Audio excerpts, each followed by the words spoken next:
আল্লাহ guarantee দিচ্ছে ভাই, আপনি আন্দাজে মমতাজের মতো লাফিয়ে করবেন কি? এ চাপাবাজি করে দেশ চলে? ও বলে সিয়াসিত না হাদিস পড়া, বুখারী শরীফ মুসলিম শরীফ সব পড়িস।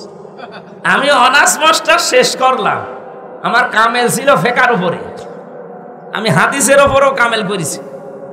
এত কিছু করার পরও আমি এখনো বলতে পারি না যে আমার সব কোরআনের তাফসির সব হাদিস পড়া শেষ। আর ও মহিলা কি চাপাবাজ, সংসদে দাঁড়িয়ে বলছে আমার সব পড়া শেষ। আমার মনে হয় ওর পেটের ওপরে পাড়া দিলে ও যদি একটা আয়াত শুদ্ধ করে বলতে পারে, ওকে আমি মিষ্টি খাওয়াবো, জীবনও পড়তে পারবে না। এই চাপাবাজি করে করে চলতো, যেই কয়টা ছিল সব কয়টা চাপাবাজ, ওই কাবা কাকু থেকে শুরু করে এই যে হাসাও মাহমুদ আর আমার কুষ্টিয়ার হানিফ ইনু ননু মিয়া, ওর নাম হাসানুল হক ইনু বলা ঠিক না, হাসানুল হক ননু, দন্তন্নয় হস্যু দন্তন্নয় হস্যু কি হয়? ওর নামে ইনু বললে গোনা হবে? শয়তান ইসলামের যা ক্ষতি করেছে। এটা মে মাসের আজকে 20 তারিখ, আর সামনে মাসের 11 দিন আছে, আর সামনে মাসের জুন মাসের 10 দিন, 21 দিন পরে জুলাই ঘোষণাপত্র বের হবে, 36শে জুলাই। তখন এমনি যে সংবিধান চলছে এটা বাতিল হয়ে যাবে, ওই সংবিধান থেকে দেশ চলবে। এখন যে চোপ্পমিয়া আছে, চোপ্পমিয়া অটোমেটিক বাতিল হয়ে যাবে, কারণ ওই সংবিধান থেকে তাকে রাষ্ট্রপতি বানানো, ওইটাই তখন থাকবে না। জুলাইয়ের চেতনা দেখে যে জুলাই ঘোষণাপত্র পাঠ হবে 10 তারিখে জুনে, ওইটা থেকে দেশ চলবে। চুপ্প শেষ।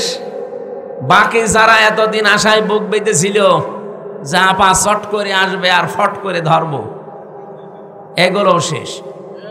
কারণ যে আশায় ছিলেন যে আর একটা নতুন দল গঠন করব, সে আব্দুল হামিদ ও শয়তান পালিয়েছে। কথা বলছে না কেন? আপনি যে থরে থরে সাজিয়ে চিন্তা ভাবনা করেছিলেন যে যাই হোক এ দেশের লোক তো আর এই ফ্যাসিস্ট, এই সন্ত্রাসী, এই স্বৈরাচারদের মানে না, কি করা যায়? নরমাল যারা হালকা পাতলা আছে তাদেরকে দিয়ে নতুন দল গঠন করে আবার দেশে চালিয়ে দেব, সেইটা আবার হইল না। এ আব্দুল হামিদ, এই অ্যাডভোকেট আব্দুল হামিদ রাষ্ট্রপতি, এর সভাপতি, আর ওইদিকে নারায়ণগঞ্জের সেলিনা হায়াত আইভি এর সেক্রেটারি, এই দিয়ে চেষ্টা চালাচ্ছিল সামনে যে এদেরকে 2 জনকে দিয়ে আমরা চেষ্টা করব যে দেশে আবার আওয়ামী লীগ যেন না। সেটা তো অলরেডি নিষিদ্ধ হয়ে গেছে, একজন পালিয়েছে আর একজন ছেলে এখন মার্ডার মামলার আসামি। সব ভিডিও ফুটেজ আছে। স্বরাষ্ট্রমন্ত্রী আসাদুজ্জামান কামালের সাথে ওই সময় পুলিশের আইজিপি যে ছিল আব্দুল্লাহ মামুন, তার সাথে ভিডিও কি কি কথা হচ্ছে একেবারে দাঁড়িয়ে প্রমাণ হাতে নাতে। আপনি যাবেন কোথায়? আর বাকি 3 নাম্বার স্থলে ছিল সাবের হোসেন চৌধুরী, আর আরেকজন ছিল ওদিকে কক্সবাজারের। এই 2 জনকে দিয়ে মনে করেছিল 3 নাম্বার স্তরে এদেরকে দিয়ে সাজাবো, সেইটাও গুড়ে বালি। সে সাবের হোসেন চৌধুরীও নেই, আর এই কক্সবাজারে সে বাটা জাফরও এখন জেলে। চ্যানেলটি সাবস্ক্রাইব করে আমাদের সঙ্গেই থাকুন। তামাম পৃথিবীতে যদি এরকম কেউ করে থাকেন যাদের আমল নামার ভেতরে মানুষ হত্যা করার গুনাহ আছে, অথচ মানুষ হত্যা করার শাস্তি হচ্ছে কুতিবা আলাইকুমুল কিসাসু ফিল কতলা। কেউ যদি কোনো মানুষকে মেরে ফেলে তার প্রথম শাস্তি হচ্ছে তাকে মেরে ফেলা লাগবে। এই কঠিন পরিস্থিতি যারা পার করলাম, ময়দানে হাসরের ময়দানে মাহশারে যদি এখন তুলে বলে তোর আমল নামার ভেতরে মানুষ হত্যা করার গুনাহ আছে, তোর আমল নামার ভেতরে চুরি করার গুনাহ আছে, তোর আমল নামার ভেতরে গীবতের গুনাহ আছে, এর ভেতরে চকলখড়ি করার গুনাহ আছে, অন্যের উপরে দোষ চাপিয়ে দেওয়ার গুনাহ আছে, এটা নেই দেশে? নিজে অন্যায় করে, অন্যায়টা একজনের উপরে চাপিয়ে নিজে ভালো সাজে। এই অপরাধ যদি বাংলাদেশে কেউ এখন করে থাকেন, যেহেতু এটা বেশি চলছে, আপনি কান খাড়া করে শোনেন। কোরআনে কারীম জানিয়েছে ওমাইয়াকসিব খাতিয়াতান আও ইসমান সুম্মা ইয়ারমি বিহি বারিয়ান ফাকাদ ইহতামালা বুহতানা ওয়া ইসমাম মুবিনা। সূরা নিসা 5 নম্বর পারা 15 নম্বর পৃষ্ঠার 10 নম্বর লাইনের 112 নম্বর আয়াতে আছে। তাফসিরে ইবনে কাসিরে পাবেন, ফি জিলালিল কোরআনে পাবেন, মারিফুল কোরআন। আল্লাহ পাক বলেন, কোন মানুষ যদি এমন কাজ করে, নিজে গনার কাজ করে, নিজে মানবতা বিরোধী কোন কাজে আঞ্জাম দেয়, আর কাজটা যখন হয়ে যায় তখন একটা ভালো মানুষ নিরপরাধ মানুষের উপরে দোষটা চাপিয়ে দিয়ে নিজে ভালো, নিজেকে ভালো সাজায়, মানুষের কাছে বলে যে এই কাজ আমার দ্বারা হয়নি। আল্লাহ তাআলা বলেন, দুনিয়ার কেউ যদি নাও বোঝে, ফাকাদ ইহতামালা বুহতানা ওয়া ইসমাম মুবিনা, সে যেন প্রকাশ্য পাপের বোঝা বহন করে নিয়ে বেড়াচ্ছে। আর রাজবাড়ীবাসী আয়াত থেকে কি পেলেন আপনি বলেন তো? কোন নিরপরাধ মানুষের উপরে যদি কি সত্যি কোনো অপরাধ আপনি চাপিয়ে দেন, যে বিষয়ে সে জ্ঞান রাখে না, জানেও না ওই বিষয়টা, আপনি লিখে নিতে পারেন কোরআনের আয়াত, আমি তো 100% বিশ্বাস করি মাস্ট বি ওই অপরাধ দুনিয়ায় আল্লাহ আপনাকে দিয়ে করাবে, এরপরে আপনার মরণ হবে। আপনি ভালো ভালো মানুষকে বিনা দোষে মেরে ফেলেছেন, এমন এমন দোষ তাদের উপরে চাপিয়ে দিয়েছেন, জীবনে যে লোকগুলো এ দোষ করে নাই, আপনি নিজেও জানেন যে এরা এই দোষে দোষী না। নিজের খাহেশ মেটাতে বিভিন্ন মানুষের প্ররোচনায় প্রলোভনে পড়ে, শয়তানের ধোঁকায় কোনো মানুষের যদি ক্ষতি করে ফেলেন, যে ক্ষতি করেছেন ওই ক্ষতি তো হওয়ার কথা ছিল না, আপনার নিজের রাগে পড়ে হিংসায় করে আপনি করেছিলেন। আপনি লিখে নিতে পারেন, কোনো অসুবিধা নেই, আমি লিখে দেব, যদি না হয় আমি ওই কাজ ঘটাবো। যা করলেন ওইটা আপনাকে জীবদ্দশায় আল্লাহ নিজে করাবে। আপনি মা বাংলায় বলছে, যারা এই যে 15.5 বছরে বহু মানুষকে বিপদে ফেলেছে, বিনা কারণে দুনিয়া থেকে বিদায়ও করে দিয়েছে, এমনকি আয়না ঘরে পর্যন্ত রেখেছে। যাদেরকে রেখেছিল বলেন তোরা কি আয়না ঘরে থাকার মতো মানুষ? সব বাদ দিলাম, শুধু ব্যারিস্টার আরমান, তার বাবার জন্য আপনি কাছে 8 বছর আয়না ঘরে রাখলেন। বাবা অপরাধী হলে যদি ছেলেকে অপরাধের শাস্তি দেওয়া লাগে, বলেন এই বাংলাদেশে 15.5 বছর যারা অপরাধ করেছে তাদের ছেলে মেয়েরাও তো এখন এই দেশে থাকার অধিকার রাখে না। বাবার অপরাধী যদি ছেলে অপরাধী হয়, তাহলে এদেশে আপনি থাকতে পারবেন? আইন তো আপনি নিজেই বানিয়েছেন, নিজেই ধরা খাবেন। কি বলেন? এই জন্য আইন বানানোর সময় চিন্তা ভাবনা করে বানাবেন। এখনো যারা দায়িত্বে আছে, আগে তো একটা বুকের ওপরে পাথর চাপা ছিল, মনে করছেন পাথরটা মনে হয় সরিয়ে গেছে? না, আগে তো কথা বলতে দিত না, আর এখন কথা বললে শোনে না। আগে কথা বলতে দিত না এক, আর এখন কথা বললেও শোনে না। কারণ যে কয়টা দায়িত্বে আছে অধিকাংশ গুলো এখন দেখতে পাচ্ছি আল্লাহ, রাসূল এবং মানবতার বিরুদ্ধে। আমার রাজবাড়ীবাসী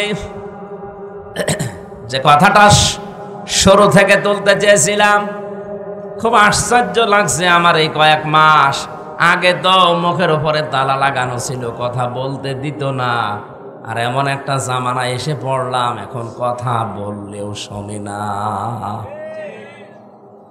অবস্থা এই হয়ে দাঁড়ায়নি? এত কিছু বলছে জনগণ, না কারো কথায় কান দিচ্ছে না। ওই কয়েকটা হিজড়া মহিলা যা বলছে ওদেরই নাকি এই দেশ।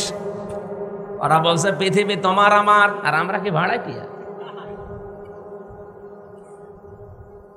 যে কয়টায় রাস্তায় নেমেছে নিজেদের অধিকার আদায়ের জন্য, কি অধিকার আদায় করবেন আপনি?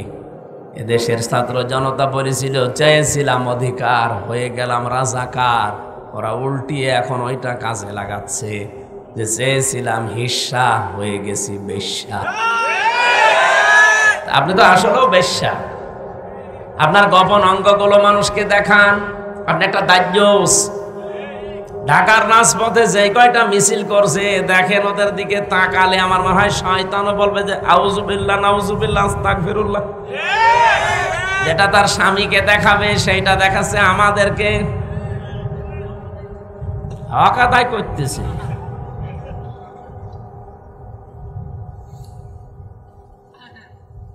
আশা করবো এগুলো বন্ধ হওয়া দরকার। এদের পেছনে রাঘব বলরা আছে, এদের জীবনও সাহস হইতো না। মিছিল 8-10 জন 15-20 জন বের করে, মানুষ চাই কয়জন, তার চাইতে মিডিয়া বেশি। কোথায় পায় এরা? এসব ভাড়া করা বিশ্বের মডেলদেরকে দেখাতে চায় যে আমরা নারী অধিকার আদায়ের পক্ষে। এর নাম নারীর অধিকার। আজকে ইসলামপন্থী এক মা দেখলাম বলছিল বোরকা পরে যে নিজের গোপন অঙ্গগুলো মানুষকে দেখানো যদি অধিকার হয়, এরকম অধিকার এই দেশের মুসলিম মেয়েদের দরকার নেই। যারা ওগুলো করছেন এরা এই দেশের মেয়ে না। আমি যে মিছিলটা দেখলাম সামনে শুধু 2 জন বাংলাদেশের মেয়ে লোক, বাকি অধিকাংশ কলকাতা থেকে ভাড়া করা।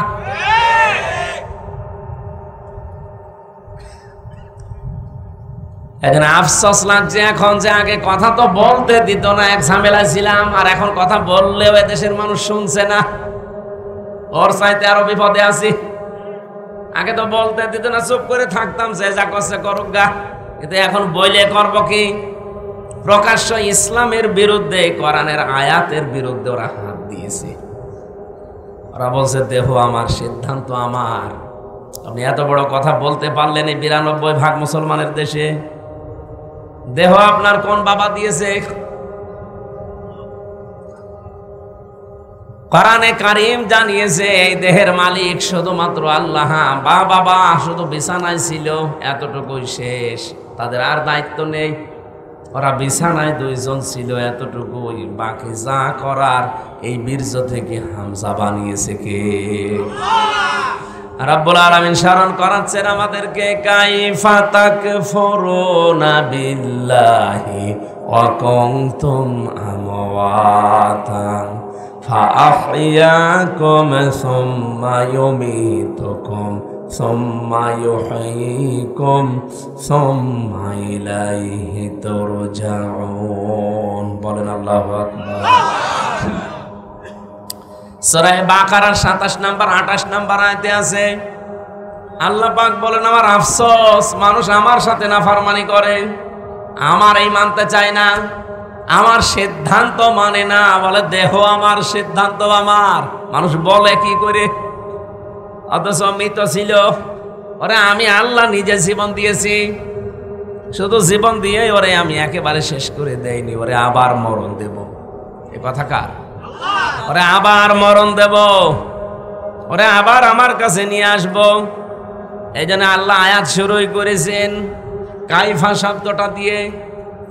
বালাগাত মানতে আমরা যারা পড়ি, পড়ায় যারা বসি, দেখবেন বালাগাত মানতে গিয়ে কিছু কিছু শব্দ পাওয়া যায়, কোন সেন্টেন্সের আগে যদি আসে বাংলা অর্থ দাঁড়ায় কখনোই হবে না। এই জন্য সে কথাই খুব স্বল্প সময় বলতে চাই, নিজে অপরাধ করবেন। আর নিরপরাধ মানুষ, অজ্ঞাত মানুষ যে বিষয় এসে জানে না, এরকম একটা দোষ তার উপরে চাপিয়ে তাকে দুনিয়ার সামনে কালার করে দেবেন। আপনি লিখে নিতে পারেন ওই গোনা আপনাকে দিয়ে আল্লাহ দুনিয়ায় করাবেই। এই কথা বলেন না কেন? পাবনার 8 ঘরিয়ার উদ্দেশ্যে বলছি, যেহেতু এটা রেকর্ড হচ্ছে তামাম দুনিয়া যায়। কোরআন শরীফে যারা আগুন দিয়েছেন, যেই দিয়েছেন সে দুর্বৃত্ত, সে সন্ত্রাসী, সে শয়তান। কোন মানব সন্তান কোরআনে আগুন দিতে পারে? যারা দিয়েছেন আপনি তো জানেন যে কে দিয়েছে। যেই হোক, যে দলের লোক হোক, তাকে আমি তাওবা করার আহ্বান জানাই। আরও যদি তাওবা না করে, ওই রকম মানুষকে কেউ যদি সাপোর্ট করে, ও যেমন কাফের, কোরআনে আগুন দিয়ে আপনি সাপোর্ট করে আপনিও কাফের। এরকম কোন মানুষের জানাজা পড়া জায়েজ আছে? মাটিতে দেওয়া জায়েজ আছে? ওরে কবরেও দেওয়া যাবে না, জানাজাও দেওয়া যাবে না। দেবেন কোথায়? রাজবাড়িবাসী, আমি আবার এটা রিপিট করছি, যে যেই দোষ করেননি ওই দোষে যদি দোষী হয়ে থাকেন আপনি আনন্দিত হবেন। আপনি চিন্তা করবেন যে কোনো অসুবিধা নেই, এই দোষ আমাকে যে দিল এই দোষে তাকে আল্লাহ দোষী করবে, তাকে অপমান অপদস্থ করবে, এরপরে তার মরণ হবে, যার বাস্তব প্রমাণ হাসিনা। যা যা করেছিল নিরপরাধ মানুষদের উপরে আল্লাহ তাকে দিয়ে ঠিক ওই অপরাধগুলো আবার করিয়েছে। ওই এতদিন বলি ছড়িয়েছে মানবতা বিরোধী অপরাধী, অথচ আল্লাহ তাকে আজ বিশ্বের সামনে মানবতা বিরোধী অপরাধী বানিয়েছে। তাম দুনিয়ার 257টা দেশ জানে যে হাসিনা মানুষ হত্যাকারী। কি শুধু এতটুকুই না, ও যে আয়না ঘরে রেখেছিল 8 বছর 10 বছর, আন্তর্জাতিক আদালত হেগে যে মামলাগুলো হয়েছে, আমার তো মনে হচ্ছে সামনে ওরেও আল্লাহ কপালে লিখে রেখেছে ওরেও আয়না ঘরে থাকা লাগতে পারে। আর ওরা আয়না ঘরে আছে। এই আয়না ঘরে একটু কষ্ট বেশি ছিল, একটু একটু শান্তিতে আছে এই, তাছাড়া ও কোনে আছে কেউ সেরকম জানে না, ওর সাক্ষাৎ নিষেধ। তো আয়না ঘর না ওটা, আল্লাহ আর কি দেখাবে? সামনে বাকি আছে ও নিরপরাধ মানুষদের যাদের ফাঁসি দিয়েছে, আমার মনে হয় ওরও ফাঁসির দড়ি ঝুলতেছে। দেখেন সামনে সব দেখা যাবে।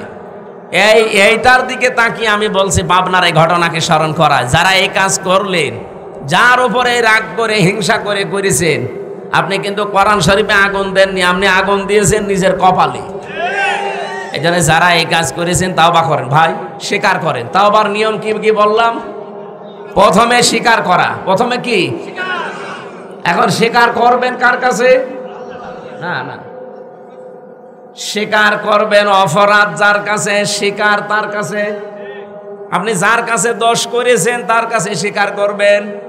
পাবনার এই অফিসে 150 কোরআনে যারা আগুন লাগিয়েছেন, এই অফিসের মালিক যারা, তাদের কাছে স্বীকার করবেন।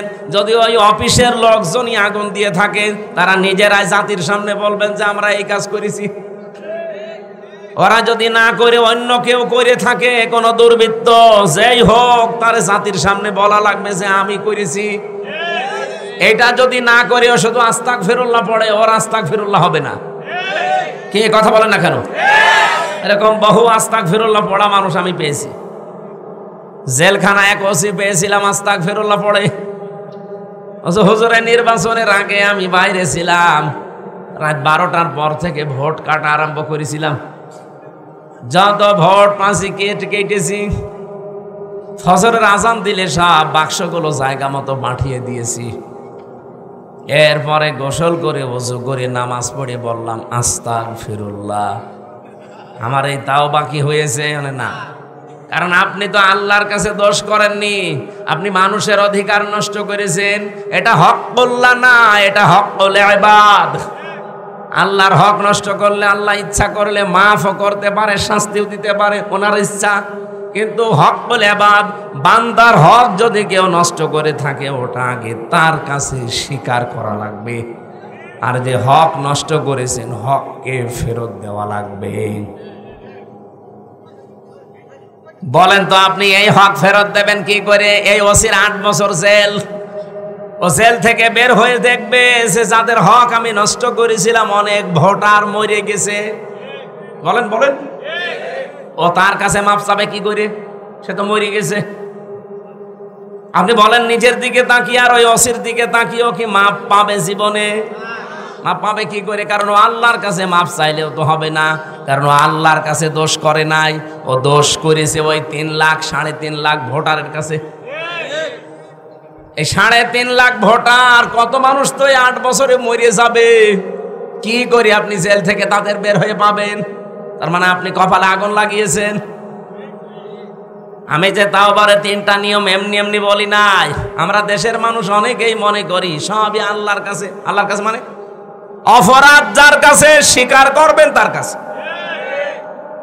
সুতরাং পাবনায় কোরআনে আগুন যার কারণে দিয়েছেন, যে দিয়েছেন সে তো জানেন যে আমি দিয়েছি। তার উচিত হবে জনসম্মুখে এসে অথবা ওই অফিসের মালিক যারা, তাদের কাছে যে বলা যে ভাই আমি মাপ চাই, আমি অপরাধ করেছিলাম, এতগুলো কোরআন পড়িয়ে ফেলেছি, আমি আবার 150 কোরআন কিনে দেব, এক নাম্বার। 2 নাম্বারে সে যেন রাত দিন 24 ঘন্টা অনুশোচনা করে, অনুতপ্ত হয়। 3 নাম্বারে আমি জীবনে আর এরকম কোরআন বিরোধী কোনো কাজ করব না, জীবনের মতো ফিরে আসলাম। এর নাম হচ্ছে তাওবা। এই তাওবার জন্য আল্লাহ আহ্বান জানিয়েছেন, যারা এরকম তাওবা করবে তাদের ওই ডাকাতের মতো আল্লাহ মাফ করে দেবে। ও শুধু একটু নড়াচড়া দিয়েছিল, ওর এই নড়াচড়া দেখে যদি আল্লাহ জমিনকে ভূমিকম্প দিয়ে ওর লাশকে একটা আষাঢ় দিয়ে সামনের দিকে এগিয়ে দিতে পারে। আজ আমাদের মনটা দরকার, ভেতরের অবস্থা কি এটা আপনি জানেন আর আমি নিজে জানি। সুতরাং মন পাল্টান, যার কাছে যে দোষ করেছেন, অপরাধ করেছেন, তার কাছে স্বীকার করে অনুশোচনা করেন, অনুতপ্ত হন। জীবনের মতো আমি আর এই কাজে যাব না বলে ফিরে আসেন। আশা করছি আল্লাহ আমাদের অপরাধ শুধু মাফ করবে না, মাফ করার পরে পুরা জায়গাটা নেকি দিয়ে পাল্টিয়ে দেবে। দরুদ আর সালাম পড়ে আমাদের নির্ধারিত যে আয়াত পড়লাম সূরা হজ 39, 40, 41 নাম্বার আয়াত। এত আয়াত তাফসীর মাহফিল আমার পড়া হয় না, একটু বেশি হয়ে গেছে। এটা মক্কার জীবনে বিশ্বনবী 13 বছর মার খেয়েছিলেন। কত বছর? যারা মার দিয়েছিল তারা সব ছিল সন্ত্রাসী। কে? সব ছিল তারা ওই 13 বছরের সন্ত্রাসী। যারা মার খেয়েছিল এই মানুষগুলো ছিল দুর্বল, মাজলুম। আল্লাহ রাব্বুল আলামিন 13টা বছর তাদের এই জুলুম, অত্যাচার, নির্যাতন দেখার পরে অনুমতি দিলেন, উযিনা লিল্লাযীনা ইউকাতালুনা বিআন্নাহুম যুলিমু। অনুমতি দেওয়া হলো, এটা মসুলের সিগা। অনুমতি দেওয়া হলো তাদের জন্যে যাদেরকে এতদিন পর্যন্ত জুলুম, নির্যাতন, অত্যাচার, হত্যা করা হয়েছে। বিআন্নাহুম যুলিমু, কারণ তাদের উপরে জুলুম করা হয়েছিল, এই জন্য আমি অনুমতি আজকে দিলাম। এতদিন পর্যন্ত 13 বছর সাহাবায়ে কেরাম অনুমতি পাননি জিহাদ করার জন্য, যুদ্ধ করার জন্য, পাল্টা আক্রমণ করার জন্য। হ্যাঁ, এতদিন তাদের যুদ্ধ, জিহাদ, পাল্টা আক্রমণ ছিল শুধুমাত্র ধৈর্য। শুধু কি? আমরা আজ 15 বছর যেটা ধরেছিলাম, যাই করুক না কেন কিছুই করার নেই। অনুমতিও পাইনি কোনো জায়গা থেকে।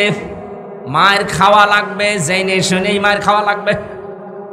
ভালো মানুষ বাড়ি থেকে ধরে নিয়ে জেলখানায় আটক করে, আবার বাড়ি থেকে টাকা নিলে ছেড়ে দেয়। মনে আছে আমার বাবার কাছে ও টাকা পায়, পাওনা টাকা নিয়ে গেল। এরকম রাজবাড়ি হয়নি? যারা এই কাজে ছিলেন আপনি নিজেকে নিজে প্রশ্ন করেন। এরকম হাজার হাজার অপরাধ দুনিয়ায় আপনার আছে, কিন্তু আমরা কিচ্ছু বলতে পারি না, কারণ আমাদের হাত বাঁধা। আমাদেরকে একটা মিথ্যা ট্যাগ দিয়ে দুর্বল করে রেখেছিল যে আমরা নাকি যুদ্ধ অপরাধী, আমরা নাকি রাজাকার। অথচ এটা পুরা বানোয়াট, এখন তামাম দুনিয়া দেখতে পাচ্ছে। সিনেমা বানাতো, নভেল, নাটক, থিয়েটার, বই লিখত, মঞ্চস্থ করতো, নাটক পর্যন্ত, মামলা, হামলা, কেস, কাম, ছবি, ফটো যা দিত। একটা হুজুর মাথায় টুপি আর মুখে দাড়ি দেখলেই মানুষ মনে করতো এটা যুদ্ধ অপরাধী, এটা রাজাকার। অথচ যুদ্ধ অপরাধী বলা হয় যারা যুদ্ধ করে অন্যায় ভাবে তাদের। তো অন্যায় ভাবে যুদ্ধ করেছিল পাকিস্তানের সেনাবাহিনী, যুদ্ধ অপরাধী হলে তারা হবে। এক কথা বলেন এখানে। আর রাজাকার, আন্তর্জাতিক 2টা রিপোর্ট বের হয়েছে গতকালকে ভিডিও আকারে। ওই জামানায় যারা 71 সালে ভিডিও করেছিল, 2টা আন্তর্জাতিকে, বাংলাদেশের রিপোর্ট না, এরা তো সব ভেজাল।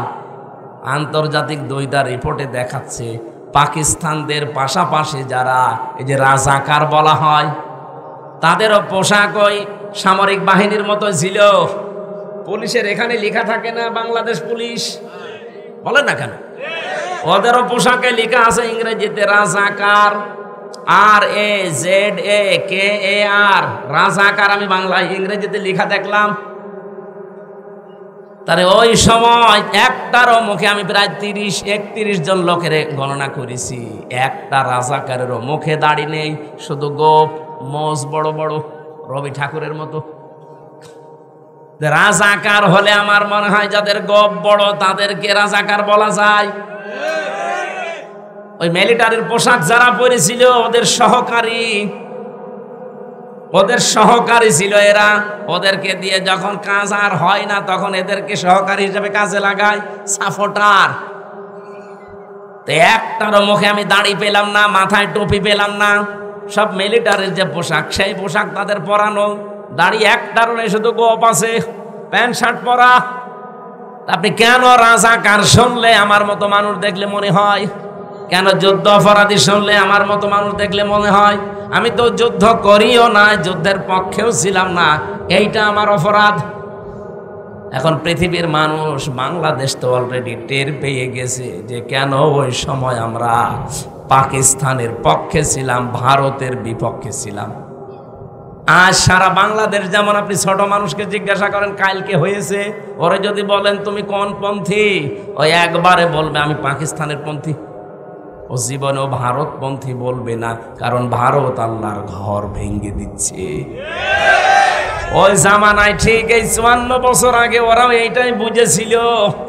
আমরা 54 বছর পরে যেটা টের পাচ্ছি, ওরা ওই সময় ওটা আগেই বুঝেছিল। তারপরে পক্ষ নিয়ে করবো কি?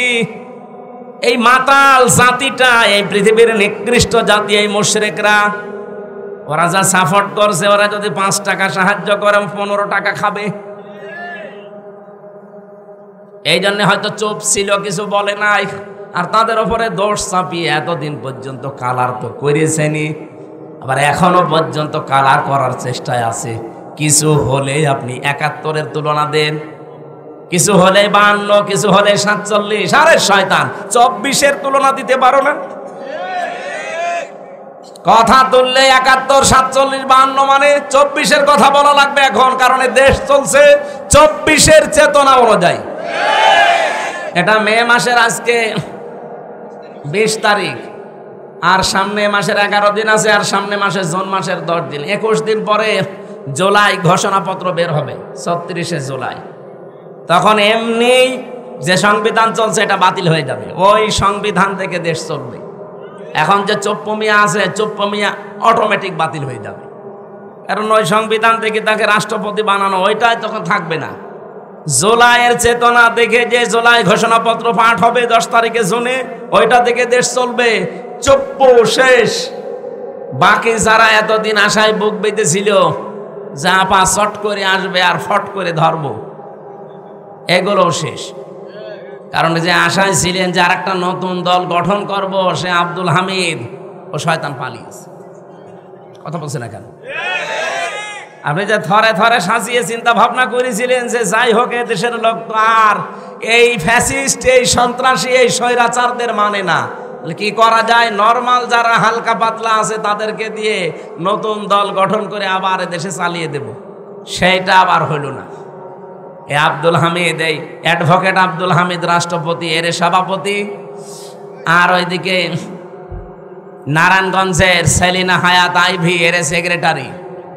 এই দিয়ে চেষ্টা চালাচ্ছিল সামনে যে এদেরকে 2 জনকে দিয়ে আমরা চেষ্টা করব যে দেশে আবার আওয়ামী লীগ যেন না। সেটা তো অলরেডি নিষিদ্ধ হয়ে গেছে, একজন পালিয়েছে আর একজন ছেলে এখন মার্ডার মামলার আসামি। সব ভিডিও ফুটেজ আছে। স্বরাষ্ট্রমন্ত্রী আসাদুজ্জামান কামালের সাথে ওই সময় পুলিশের আইজিপি যে ছিল আব্দুল্লাহ মামুন, তার সাথে ভিডিও কি কি কথা হচ্ছে, একেবারে দাঁড়িয়ে প্রমাণ হাতে নাতে। আপনি যাবেন কোথায়? আর বাকি 3 নাম্বার স্থলে ছিল সাবের হোসেন চৌধুরী, আর আরেকজন ছিল ওদিকে কক্সবাজারের।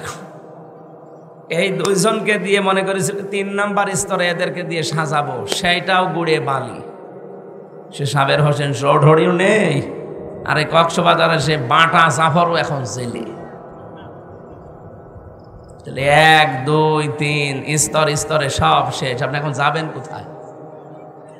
যাবেন কোথায় মানে জালেমরা যা করেছে তার পরিণতি ভোগ করা লাগবে না?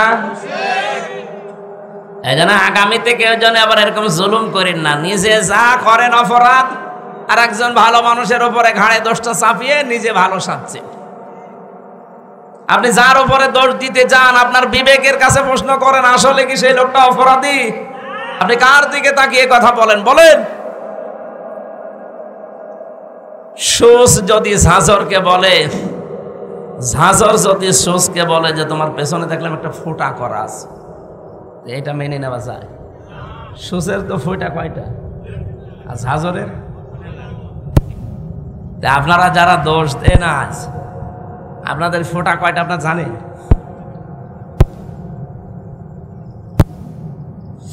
আর রাজবাড়িবাসী 13 বছর মার খাওয়ার পরে যেহেতু শুধুমাত্র একটা অস্ত্র ছিল যে ধৈর্য, এই শেষ, আর কিছু করা যাবে না। আমরা এই 15 বছরে তাই পেলাম, ধৈর্য, আর কিছু নেই। ঠিক আমার মনে হয় 13 বছর পরে যেমন ওসিনা অনুমতি দেওয়া হয়েছিল, আমাদেরও 15 বছর পরে এখন আমরা অনুমতি পেয়ে গেছি। যা করেছেন আর সুবহানাল্লাহ, আস্তাগফিরুল্লাহ, আলহামদুলিল্লাহ না, এখন ইটের জবাব পাথর দিয়ে দেওয়া হবে। কিছু করে দেখেন তো, হয় থাকবো না যাব। কারণ নবীজি 13 বছরের পর অনুমতি যদি পাই, আমরা 15 বছরের পর পাবা না। 15 বছর অলরেডি পার করে ফেলেছি, সুতরাং অনুমতি এবার পেয়েছি। আল্লাহ পাক বলেন, ওয়া ইন্নাল্লাহা আলা নাসরিহিম লাকাদির, অবশ্যই আমি আল্লাহ এই মানুষগুলোর উপর যাদের অত্যাচার, জুলুম, নির্যাতন চালানো হয়েছিল এদেরকে সাহায্য করব এবং বিজয় দিতে আমি আল্লাহ সক্ষম। এজন্য কাদির না দিয়ে লাকাদির দিয়েছেন। ওয়া ইন্নাল্লাহা আলা নাসরিহিম, অবশ্যই আমি আল্লাহ তাদের উপরে সাহায্য করছি, লাকাদির, এবং অবশ্যই আমি সক্ষম এদেরকে বিজয়ী করতে। আমরা চর্ম চোখে যেটা দেখি কোরআনের সাথে মিলিয়ে ওইটাই বলছি। 13 বছর পরে অনুমতি পেয়েছিল, অলরেডি আমরা 15 বছর পরে যা দেখছি, আল্লাহর সাহায্য আসবে এবং বিজয়ী আমাদেরকে করাতে আল্লাহ অক্ষম না সক্ষম? বলেন বলেন। আমি এই লাকাদিরের কদির শব্দ পড়েছিলাম, কদির দিলেও তো অর্থ করে ফেলতাম বাংলায়। আমরা আলেম যারা আছে তারা কদির দিলেও অর্থ করতে পারে, লা কদির দিলে কেন? আল্লাহ গ্যারান্টি দিচ্ছে ভাই, আপনি আন্দাজে মমতাজের মতো লাফিয়ে করবেন কি? এ চাপাবাজি করে দেশ চলে? ও বলে সিয়াসিত্তা, হাদিস পড়া, বুখারী শরীফ, মুসলিম শরীফ সব পড়িস। আমি অনার্স মাস্টার শেষ করলাম, আমার কামেল ছিল ফেকার উপরে, আমি হাদিসের ওপরও কামেল করেছি। এত কিছু করার পরও আমি এখনো বলতে পারি না যে আমার সব কোরআনের তাফসির, সব হাদিস পড়া শেষ। আর ও মহিলা কি চাপাবাজ, সংসদে দাঁড়িয়ে বলছে আমার সব পড়া শেষ। আমার মনে হয় ওর পেটের ওপরে পাড়া দিলে ও যদি একটা আয়াত শুদ্ধ করে বলতে পারে, ওকে আমি মিষ্টি খাওয়াবো, জীবনও পড়তে পারবে না। চাপাবাজি করে করে চলতো, যেই কয়টা ছিল সব কয়টা চাপাবাজ, ওই কাবা কাকু থেকে শুরু করে এই যে হাসাও মাহমুদ আর আমার কুষ্টিয়ার হানিফ, ইনু ননু মিয়া, ওর নাম হাসানুল হক। ইনু বলা ঠিক না, হাসানুল হক ননু, দন্তন্নয় হস্য, দন্তন্নয় হস্য কি হয়? ওর নামে ইনু বললে গোনা হবে? শয়তান ইসলামের যা ক্ষতি করেছে। আল্লাহ রাব্বুল আলামিনের পরে বলেন, আল্লাযীনা উখরিজু মিন দিয়ারিহিম বিগাইরি হাক্কিন ইল্লা আইয়াকুলু রাব্বুনাল্লাহ, তোমাদেরকে যারা ঘর বাড়ি থেকে বের করে দিয়েছে, কোনো অপরাধ তোমাদের ছিল না, এই 15.5 বছর তোমাদের বাড়িতে থাকতে দেয়নি মিথ্যা অজুহাত দিয়ে, মিথ্যা মামলা দিয়ে, মিথ্যা সাক্ষী দিয়ে। একটাই মাত্র অপরাধ তোমাদের ছিল, আইয়াকুলু রাব্বুনাল্লাহ, তোমরা বলতে যে আমাদের রব, আমাদের আইনদাতা কে? আল্লাহ। এই বাংলাদেশে আজও যারা বলে আমাদের আইনদাতা শুধুমাত্র আল্লাহ, তারাই বাতিলের টার্গেট। এদেশে ইসলামী দল, অন ইসলামী দল কত আছে, সবাই জালেমদের কাছে, সবাই রাম আর বামদের কাছে, সবাই দাদা বাবুদের কাছে। কালার না, কালার শুধু তারা যারা বলে রব্বুনাল্লাহ, আমাদের রব আল্লাহ। আয় কি? এত ব্যাখ্যা করা লাগবে? রব্বুন আল্লাহ বললেন, আমার রব আল্লাহ কি? রবের 5টা অর্থ হয়। রব মানে সৃষ্টিকর্তা, রব মানে আইনদাতা, রব মানে মাবুদ, ইবাদত পাওয়ার যোগ্য, রব মানে অভিভাবক, রব মানে উকিল। বলেন তো, এই বাংলাদেশে আজ যারা বলে আমরা আল্লাহর আইন ছাড়া কারো আইন চাই না, তারা এই দেশে অনেকের কাছে শত্রু। ভালো মানুষ নামাজ রোজা পড়ে, তারপরও শত্রুতা করে যে তুমি আল্লাহর আইন চাও, এ কথা বলো কোন কারণে? কোন মানুষ যদি মনে প্রাণে নামাজ পড়ে, রোজা রাখে, পর্দা করে, কিন্তু এ দেশ আল্লাহর আইন দিয়ে চলুক, পরিবার, সমাজ, রাষ্ট্র চাই না, আপনি লিখে নিতে পারেন লোকটা মুনাফিক। এখানে নেই? কারা কারা এরকম মনে আছেন যে আল্লাহর আইন দরকার নেই, আমি তো নামাজ পড়ি, রোজা রাখি, আমার বউ পর্দায় থাকে, কিন্তু আল্লাহর আইন দিয়ে একেবারে ইউনিয়ন থেকে সংসদ চলবে আমি চাই না? কারা বলেন তো, হাত তোলেন। একটাও নেই। অথচ আপনি বাস্তবে জায়গা মতো যে কিন্তু অস্বীকার করে বসেন। বলেন আপনার এই কথা দিয়ে, আপনার রায় দিয়ে, সমর্থন দিয়েই তো চলবে যে আল্লাহর আইন মতো ইউনিয়ন চলবে, উপজেলা চলবে, পৌরসভা চলবে, সংসদ ভবন চলবে, মন্ত্রণালয় চলবে, সেক্রেটারিয়েট চলবে। এগুলো আল্লাহর আইন মতো চালালে রব্বুল আলামিন বলেন, হিকমতপূর্ণ কথাগুলো ঘরের ভেতরে তেলাওয়াত করবে যারা, হিকমতপূর্ণ কথা এই পৃথিবীতে সবচাইতে হিকমতপূর্ণ কথা হতে পারে কার? আল্লাহর চাইতে হিকমতে কথা বলা কেউ আছে দুনিয়ায়? আল্লাহর যত কথা হিকমতপূর্ণ, আর সব কথা আল্লাহ কোরআনে দিয়েছেন। কি এত হিকমতের সহিত কথাগুলো সাজিয়েছেন, এত সূক্ষ্মভাবে। আপনি একটা আয়াত নিয়ে চিন্তা ভাবনা করে যদি পড়ে থাকেন, একটা আয়াতে আপনাকে জান্নাতে নিয়ে চলে যাবে। আল্লাহ বলেন, যত রকমের ঘর আছে, ফি বুয়ুতিন, যত রকমের ঘর আছে, সব ঘরের ভেতরে আমি আল্লাহর মা ইউতলা আলাইকুম, তাদের উপরে তারা যেন তেলাওয়াত করে আমি আল্লাহর আয়াতগুলো। ফি আয়াতিল্লাহ, তাদের ঘর বলতে এখানে শুধু যে ঘরে থাকি এই ঘর না। তাফসিরে আমি 8টা ঘরের নাম পেয়েছি। আপনি বাংলাদেশেও দেখেন, একটা একটা করে ধরে সরে সাজালে 8টা ঘরই আসবে। নিচের ঘর, ইউনিয়নের যে ঘর আছে, যেখানে তো ইউনিয়নবাসী তাদের কথাবার্তা নিয়ে সেখানে উপস্থাপন করে। ইউনিয়ন পরিষদ ঘর আছে না? এরপরে আপনি উপজেলা পরিষদে ঘর পাবেন, এরপরে আদালতে ঘর পাবেন জেলা শহরে। আদালতের ঘর আবার 2টা জেলায়, একটা হচ্ছে ম্যাজিস্ট্রেট কোর্ট আর একটা জজ কোর্ট। ম্যাজিস্ট্রেট কোর্টের জন্য আলাদা ঘর নেই, জজ কোর্টের জন্য কথা বলছেন আমার। আপনি নিজের ব্যক্তিগত ঘর, ইউনিয়নের ঘর, উপজেলার ঘর, আদালতের ঘর। আদালতে তো 2 প্রকার বললাম। এরপর পৌরসভার ঘর, এরপরে মন্ত্রণালয়ের ঘর। প্রত্যেকটা মন্ত্রীর আলাদা আলাদা বিভাগ আছে, ঘর আছে। এরপরে সর্বোচ্চ ঘরের নাম হচ্ছে সংসদ। এটাও ঘর না? এই 8টা ঘরে যদি আল্লাহর আয়াতগুলো তেলাওয়াত হতো সকাল সন্ধ্যা, আর ওই আয়াতের উপরে যদি মেসেজ করে আমরা চলতে পারতাম, এই বাংলাদেশটাও মিনি জান্নাত হয়ে যেত। আল্লাহ পাক এইটা জানিয়েছেন, আলাউলা দাফউল্লাহিন নাসা বিবাযিহিম বাযিন লাহুদ্দিমাতি সাওয়ামিউ ওয়া বিয়াউ ওয়া সালাওয়াতু ওয়া মাসাজিদু ইযকারু ফিহা ইসমুল্লাহি কাসীরা। এখানে বাংলা অর্থ শুনলে আপনি মনে করবেন আয়াত ভুল, আমিও মনে করেছিলাম, কিন্তু স্পেশাল কিছু অর্থ এখান থেকে বের করা লাগবে। ওয়ালাউলা দাফউল্লাহ, আল্লাহ যদি নিজে দাফা না করতেন, দাফা মানে প্রতিহত করা, ধ্বংস করা না, প্রতিহত করা, বাধার সৃষ্টি করা অথবা প্রতিবন্ধকতা সৃষ্টি করা, এরকম অর্থ হয় দাফা লাহুদ্দিমাতের। তাহলে ধ্বংস হয়ে যেত, শেষ হয়ে যেত, আল্লাহ যদি নিজে এটাকে প্রতিহত না করতেন। আল্লাহ যদি ভালো দিয়ে মন্দকে চাপা না দিতেন, অথবা ভালো দিয়ে মন্দের উপরে বিজয় না করতেন, 1 নম্বরের নাম দিয়েছিল মানুষের ভেতরে একে অন্যের দ্বারা যদি আমার আল্লাহ দাফা করে না রাখতেন, দমন করে না রাখতেন, নিচু করে না রাখতেন, দাবিয়ে না রাখতেন, কি হয়তো জানো?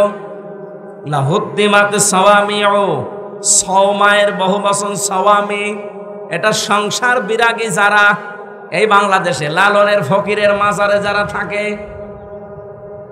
চট্টগ্রামের মাছ ভান্ডারের মাজারে যারা পড়ে আছে, আটরশির মাজারে যারা পড়ে আছে, মাজার কেন্দ্রিক জীবন যাপন যাদের, এরা আমরা মনে করি এরা সংসার বিরাগী, সংসার ত্যাগী।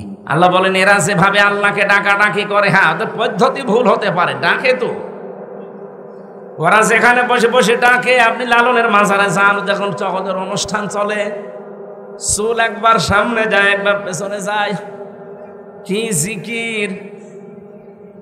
যদিও আল্লাহর নামের সাথে অন্য কাউকে ডেকে তারা শিরিক করে ফেলে, কিন্তু জিকির তো করছে। যার জিকির করুক, জিকির তো করছে সওয়াবের নিয়তেই, ভালোর নিয়তেই। আল্লাহ বলেন আমি এই সংসার বিরাগীদের ইবাদত খানা ওয়া বিয়াউন, বিউনের বহুবচন বিয়াউন, এটার বাংলা অর্থ গির্জা। গির্জার সমূহ রাখতাম না। সালাওয়াতুন, খ্রিস্টানদের যে সমস্ত উপাসনালয় আছে ওই সমস্ত গুলো রাখতাম না। মাসাজিদ, আল্লাহর ঘর, মসজিদের বহুবচন মসজিদ, মাসাজিদ, মসজিদও থাকতো না। ইজকারু ফিহা ইসমুল্লাহি কাসীরা, যেখানে আল্লাহর উচ্চারণগুলো বেশি বেশি হয়, আল্লাহর নামের উচ্চারণ যেখানে বেশি বেশি করা হয়ে থাকে, ওই জায়গাগুলো ঠিক থাকতো না, নষ্ট হয়ে যেত, ধ্বংস হয়ে যেত। যদি আল্লাহ এক পক্ষ থেকে আর এক পক্ষকে দাফন করে না দিতেন, দমিয়ে না রাখতেন, নিচু করে না রাখতেন। এর বাংলা অর্থ হচ্ছে যদি আল্লাহ ভালোর দ্বারা মন্দকে মাঝে মাঝে আঘাত না দিতেন, তাহলে এই উপাসনালয়গুলো একটাও ঠিক থাকতো না। এই জন্য মাঝে মাঝে আল্লাহ পৃথিবীকে গরম করে দেয়। আপনি তামাম দুনিয়ার দিকে এই সিস্টেমটাই পাবেন। ওয়ালায়ানসুরান্নাল্লাহু মায়ানসুরু, লামে তাকিদ নুনে সাকিলা, 2টা গ্যারান্টি আছে আয়াতে। এই পৃথিবীতে কেউ যদি আল্লাহ পাককে সাহায্য করে, মাস্ট বি সে যেন নিজেকে সাহায্য করলো। মায়ানসুরুহু, এহুর মারজা তার নিজের দিকে। কেউ যদি আল্লাহকে সাহায্য করে, সে যেন নিজেকে সাহায্য করলো। প্রশ্ন আসতে পারে আল্লাহকে পাবো কোথায়? আল্লাহ রাব্বুল আলামিন এই পৃথিবীর সৃষ্টি জগতের ভেতরেই মিশে আছেন। এই জন্য কিয়ামতের ময়দানে আল্লাহ মানুষকে ডাক দিয়ে বলবে আমি ক্ষুধার্ত ছিলাম, আমাকে খাবার দাওনি। লোকজন বলবে আল্লাহ তুমি ক্ষুধার্ত হও কি করে খাবার দেব তোমারে? রব্বুল আলামিন বলেন গরিব মানুষ তোমার পাশে গিয়ে খাবার চেয়েছিল, ক্ষুধার্ত, তাকে যদি খাবার দিতে ওটা আমাকেই দেওয়া হতো। এজন্য আল্লাহকে সাহায্য করা নিজেকে সাহায্যের নামান্তর। এই পৃথিবীতে আজ ক্ষুধা মুক্ত, দারিদ্র মুক্ত এরকম সমাজ, এরকম রাষ্ট্র উপহার দেওয়ার জন্য কাজ করা লাগবে। আজ বাংলাদেশে ক্ষুধা এবং দারিদ্র মুক্ত করার জন্য সবচাইতে বড় বাধা হচ্ছে দুর্নীতি। এক কথা বলছে, এ দেশটা ক্ষুধা এবং দারিদ্র মুক্ত করা সম্ভব যদি শুধুমাত্র দুর্নীতি না হয়। আপনি একটু ভাবতে, একটা শুধু পয়েন্ট বলছি, ভাবতে পারেন।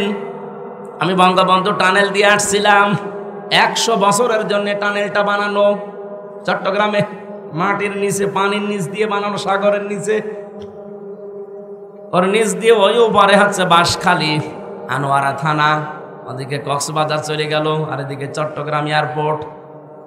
আমি নিচ দিয়ে যাবার সময় দেখছিলাম 100 বছরের টার্গেট নিয়ে যেটা বানানো, অলরেডি 1.5 বছরের ভেতরে নিচ দিয়ে ফিটে পানি উঠতেছে। এর জন্য যত বাজেট হয়েছিল, সব টাকাগুলো যদি এই জায়গায় কাজে লাগাতো, 1.5 বছরে না 100 বছরের ভেতরে পানি ওঠা সম্ভব ছিল না। এই যে পাবনার উপরে যে ব্রিজটা বানানো দেখেছেন না, পাকশির ব্রিজ, কি দেখেছেন? হার্ড, এটা কোন থানা? রাজবাড়ি, পাংশা। আর ওইটা হচ্ছে কুষ্টিয়া। আর ভেড়া মারার পাশে ওই যে খোকসা, কি পাংশা, পাকশি, ওটা 100 বছর টার্গেট নিয়ে বানানো ছিল ওই সেতুটা, ওই লোহার সেতু। মাঝে মাঝে ওর পাশে দাঁড়ালে আমার মনে হয় লোহা আছে কত। 100 বছরের টার্গেট নিয়ে বানানি, অলরেডি 100 বছর পার হয়ে গেছে, কিছুই হয়নি। তার মানে যেভাবে বানানোর দরকার, যা বাজেট ছিল, পোড়াটা খরচ করে বানিয়েছিল, এই জন্য টিকে আছে জিনিসটা। আমি একটা গল্প শুনেছিলাম, আমার দাদার এক চাচাতো ভাই ছিল মাথা খারাপ। ও আমার দাদার কাছে বলছে, ভাই আমি পাকশির ব্রিজ দেখতে গিয়েছিলাম, মনে হচ্ছে 100 কেজি লোহায় আছে। কত কেজি? তার মানে ওই 100-র উপর আর গুনতে পারে না। এই জন্য বলছে যে ব্রিজ দেখে আসলাম, মনে হচ্ছে 100 কেজি লোহায় আছে। ওখানে 100 কেজি? তো একটা লোহায় তো 100 কেজি।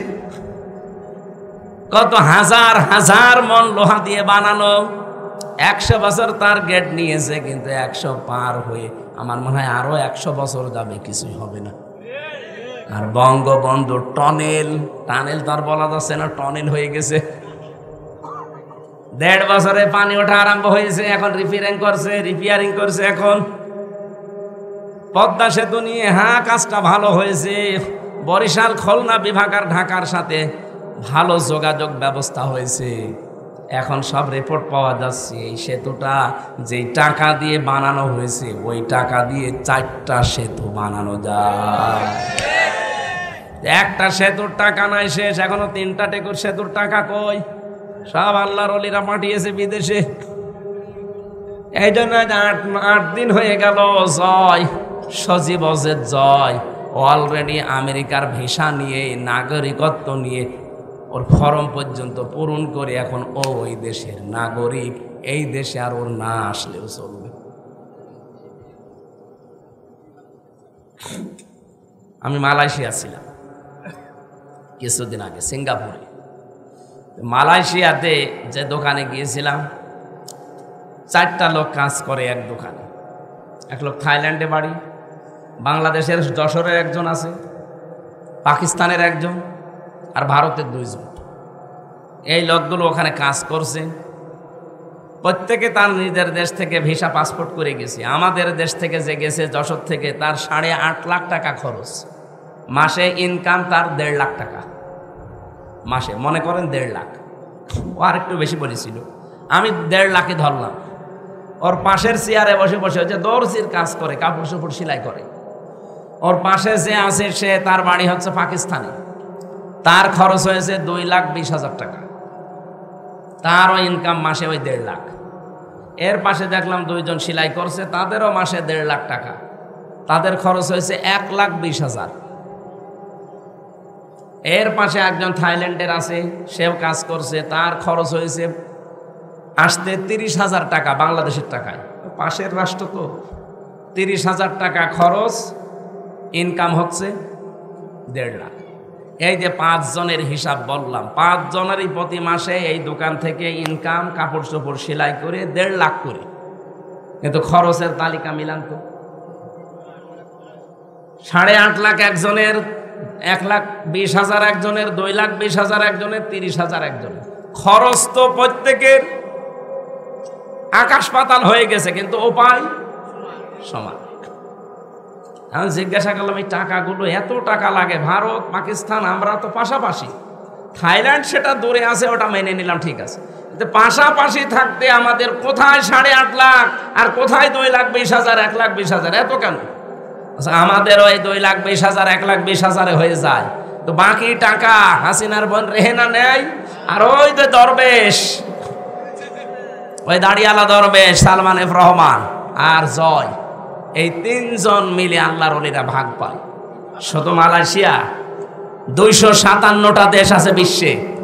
যত দেশে, যত জায়গায় মানুষ, এই দেশ থেকে প্রায় 1 কোটির উপরে মানুষ থাকে। সব টাকা পয়সা একেবারে চোখ বন্ধ করে থাকলেও তাদের অ্যাকাউন্টে চলে যায়। বলেন সুবহানাল্লাহ। আপনি সুবহানাল্লাহ বলেন। আপনি চিন্তা করতে পারেন, এই জন্য বলছি দেশটা দাঁড়িয়ে যাবে, কোনো অসুবিধা নেই। এদেশের মানুষ মানুষ নয়, এটা মানব সম্পদ। শুধুমাত্র দুর্নীতি বন্ধ করা লাগবে। এই জন্য আল্লাহকে সাহায্য করা, এখন আল্লাহর আইনগুলো জমিনে কায়েম করার মাধ্যমে, যে আল্লাহর আইন এই জমিনে কায়েম করার জন্য চেষ্টা চালাবে, সে যেন লিখে নেয় যে আমি নিজেকেই নিজে সাহায্য করছি। ওয়ালা ইয়ানসুরান্নাল্লাহু মাইয়ানসুরুহু ইন্নাল্লাহা লাকাবিয়্যুন আজিজ। অবশ্যই আমি আল্লাহ লাকাবিয়্যুন আজিজ দিয়েছেন। কাবিয়্যুন আজিজ দিলেও হয়ে যেত, মহাপরিক্রমশালী এবং শক্তিমান। আল্লাযীনা ইম্মাক্কান্নাহুম ফিল আরদি আকামুস সালাহ। বৃষ্টি জোরে চলছে নাকি?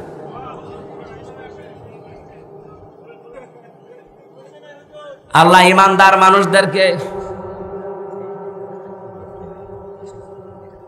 1000 টাকা আল্লাহর এই বান্দা দিয়েছে। কি জানো আমিরের নাম? জাহিদুর রহমান হাফেজ। আপনারা যারা 1000 করে টাকা দিতে চান আগে দেন, এরপর আয়াতটা পড়ছি দেন।